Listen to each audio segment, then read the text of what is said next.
Bismillahirrahmanirrahim. Assalamualaikum warahmatullahi wabarakatuh. Alhamdulillah, bahasa Arab kita tajuk minggu ini ialah Ismul Isyarah. Apa yang dimaksudkan dengan Ismul Isyarah? Ialah kata tunjuk. Maksudnya macam mana? Iaitu kita nak menunjukkan sesuatu benda. Contohnya ini ataupun itu. Contoh, ini meja, ini guru, ini Ahmad, ini Fatimah. Ataupun itu burung, itu kerusi, ataupun itu batu, ataupun itu dewan.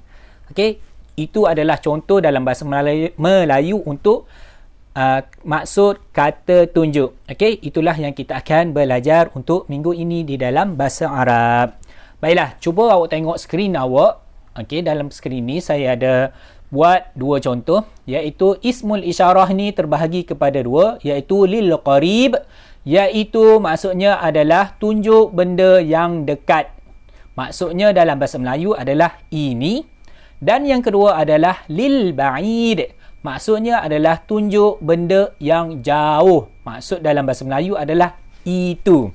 Baiklah, untuk Ismul Isyarah ini terbahagi kepada dua benda. Okey, benda ini terbahagi kepada dua, iaitu sama ada yang berakal ataupun yang bukan berakal. Contoh, awak boleh tengok di skrin ni, lil aqil maknanya benda yang berakal. Maksudnya adalah untuk yang berakal ni seperti guru, pelajar, Ahmad, Fatimah, ustaz, ustazah dan lain-lain. Okey, jelas, mudah.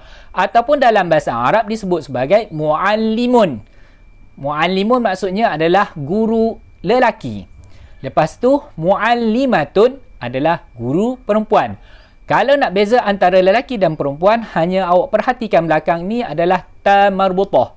Ada ta marbutah maksudnya adalah perempuan. Jelas? Baik, seterusnya perkataan talibun adalah pelajar lelaki, talibatun seorang pelajar perempuan.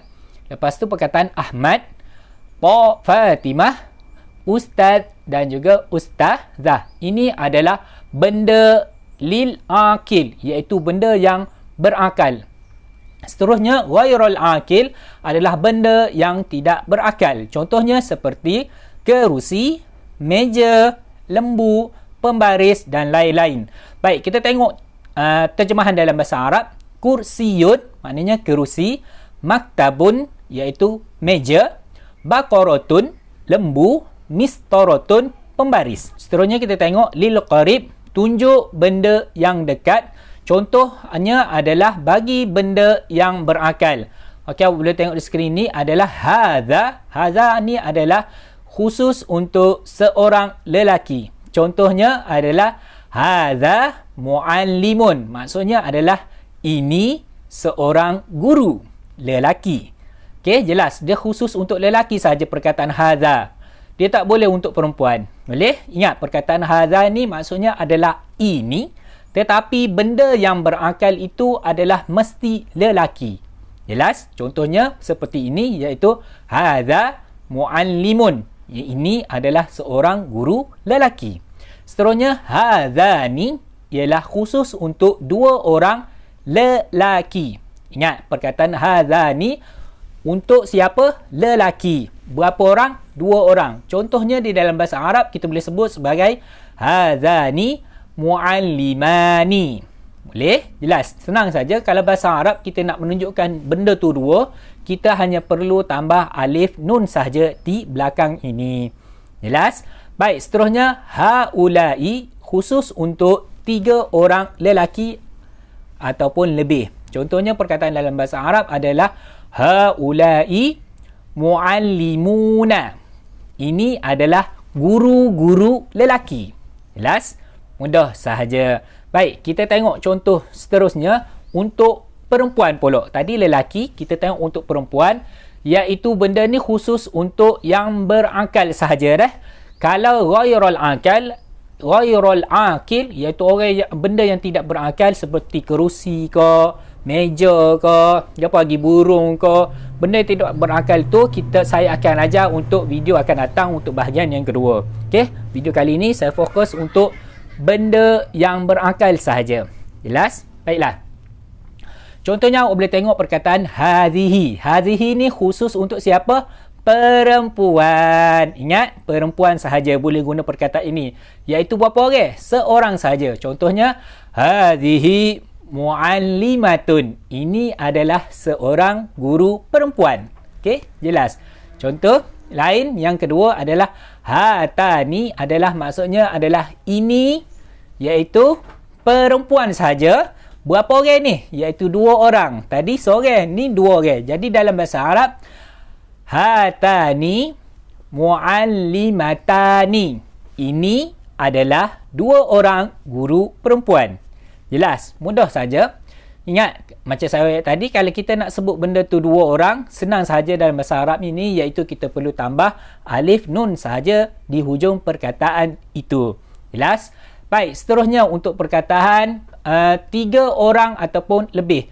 Jadi dalam bahasa Arab sebut sebagai haulai, khusus untuk siapa? Perempuan. Berapa orang? 3 orang ataupun lebih. Contohnya, haulai muallimati. Ini 3 orang perempuan, ataupun haulai, ini 3 orang guru perempuan. Okey? Jelas? Mudah je. Jadi, haulai muallimati. Untuk perkataan lebih daripada 3 orang dalam bahasa Arab, dia kalau untuk perkataan perempuan, hanya perlu tambah alif ta sahaja. Okey? Jelas? Baiklah. Tugasan awak boleh tengok di skrin telefon ini. Awak boleh salin sahaja latihan ini. Okey, tadi saya buat contoh untuk satu perkataan sahaja, iaitu muallimun. Sekarang saya buat mari beberapa contoh lain, iaitu contohnya talibun, iaitu pelajar.